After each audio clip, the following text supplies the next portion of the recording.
ఈరోజు ఉదయం గుడివాడ అమర్నాథ్ గారు మాజీ మంత్రి గారిని మహిళా కమిషన్ పిలిచింది. హోంమంత్రి అనిత గారిపై అనుచిత వ్యాఖ్యలు చేశారని చెప్పి. ఏ విధంగా చూస్తారు? ఈ కూటమి ప్రభుత్వం వచ్చి 2 ఏళ్లయింది.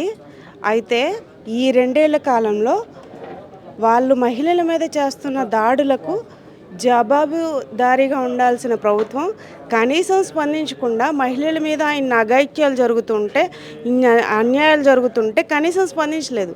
ఈరోజు అమర్నాథ్ గారి మీద ఏదైతే మహిళా కమిషన్ పిలిచిందో, మరి మహిళా కమిషన్ ఇప్పటి వరకు కళ్ళు మూసుకుని నిద్రపోతుందా? ఇప్పుడే కళ్ళు తెరిచిందా? అంటే ఇప్పుడు అమర్నాథ్ గారు ఒక్కళ్ళే వాళ్ళకి కనిపిస్తూ ఉన్నారా?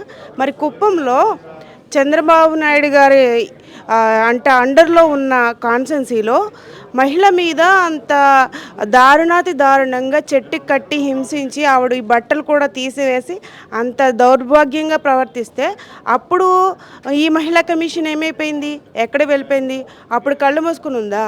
ఇప్పుడు నిద్రలేసి ఒక్కసారిగా అంటే అమర్నాథ్ గారు మాత్రం వాళ్ళకి కనిపిస్తూ ఉన్నారా? మహిళా కమిషన్ అంటే ఏంటి?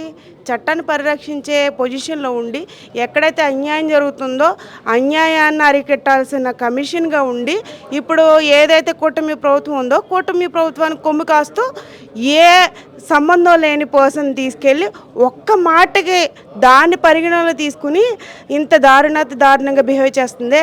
మరి నరాచకాలు, అన్యాయాలు, అలాగే మానభంగాలు జరుగుతుంటే మరి ఏం చేసింది? మరి అప్పుడు వాళ్ళని ఏం చేశారు?